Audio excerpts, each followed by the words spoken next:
Hello. In this video tutorial, we're going to take a look at how to create a quiz in the Schoolwork interface of My Big Campus. So I'm going to come up here and click on the Schoolwork tab on the left-hand menu, and we're going to add new schoolwork. Now here first we want to choose what type, and since we're focusing on the quiz right now, we can choose that. We also have assessment and practice quiz. These are all really basically the exact same thing. It's just a different way of labeling it. So if you want the students to know that, maybe it's not going to count on their grade, it's just for practice, you could set it as in a practice quiz. Assessment kind of carries a little more weight, maybe a little lengthier.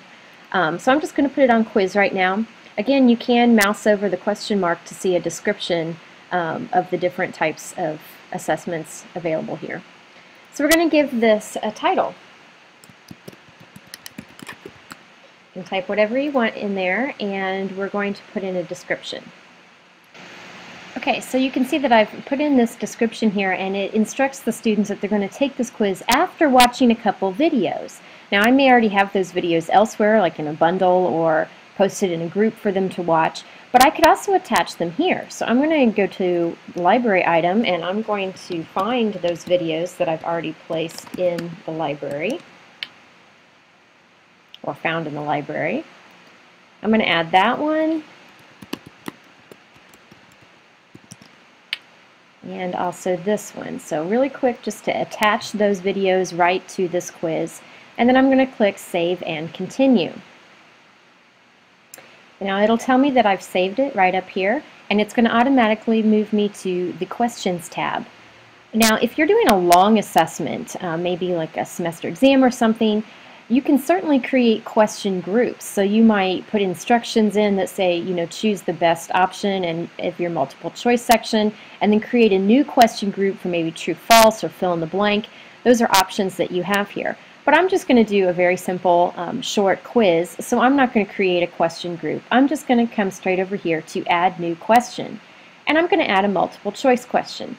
Now you have all these different options, and again you can mouse over to see a description of what that type of question is. All of these behave in a very similar fashion. So I'm just going to add a multiple choice question.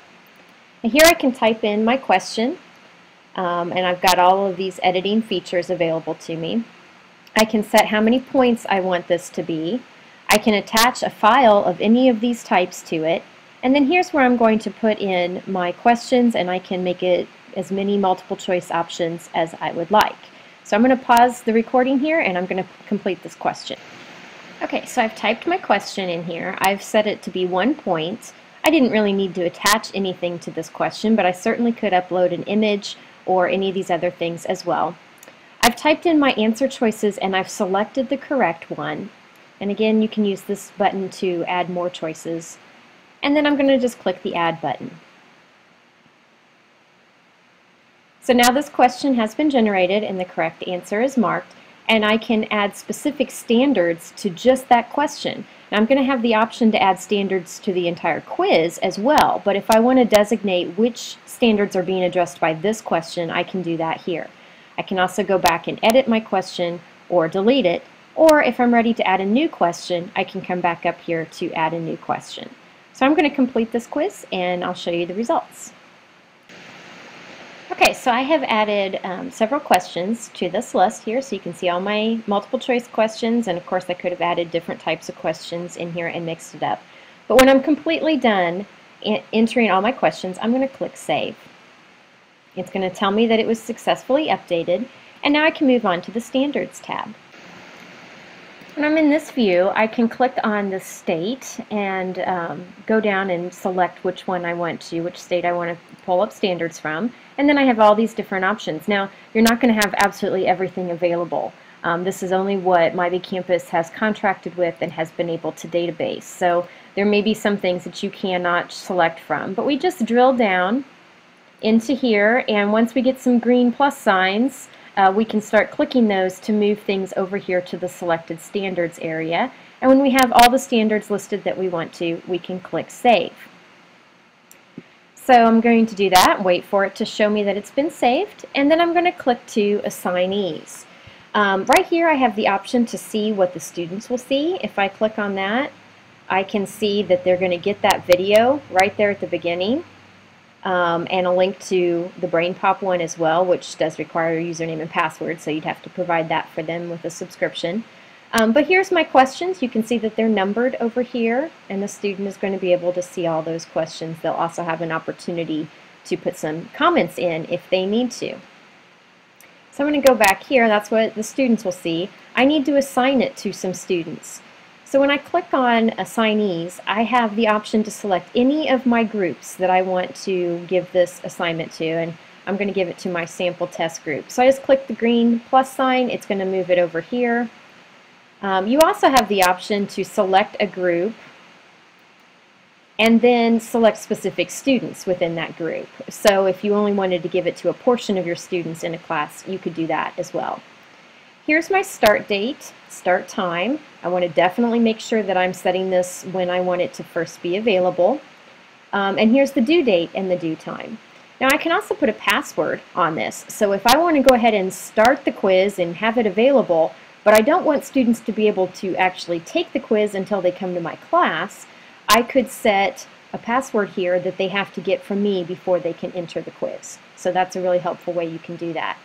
The maximum number of submissions is the total number of times a student will be able to complete the quiz if you want them to have the option to retake it. You can always allow for late submissions. If you don't check this, once this due date has passed in time, they will not be able to submit their results at all. You can put a time limit on the quiz, any number of minutes that you'd like, and it'll show a little countdown in the top right corner of the students as they're taking the quiz. The retake threshold, you can put in a percentage here, and it will allow the students to retake the quiz if they don't score this percentage on their first try. If you choose that, let's say we put 70% here, a student who doesn't achieve 70% on their first try will have the option to take it again if you have increased the maximum number of submissions. If this is set to 1, that feature is not going to give them the option to retake it. If they scored over 70% on their first try, they would not be able to retake the quiz even if you've given this a higher number. So those two things kind of work together. This allows them to see their score when they have finished taking it, show results on completion. Show correct answer on completion is going to let them know what the correct answer is for the problems that they missed. You might want to think about if you want to check this and allow them to retake it, because they could see all the right answers and then go back in and get a perfect score. And I really like this option too. Create a new discussion for groups. If you check this, it will automatically generate a discussion topic in that class group where they can post questions and anything that they want to discuss about this assignment. So we're going to click Save. And that's going to create this quiz. Here's kind of a table to show you all of the information about this quiz. If we click on Live Reports, we can see that no students have submitted this yet, but their names will start appearing here as they do. And question statistics will help you to see little bar graphs of what percentage of your class is getting each question right. It's a very helpful feature for you to be able to gauge your teaching from the results of the assessment. If you have any questions about creating a quiz in My Big Campus, please feel free to send me an email and ask your questions or participate in a discussion topic.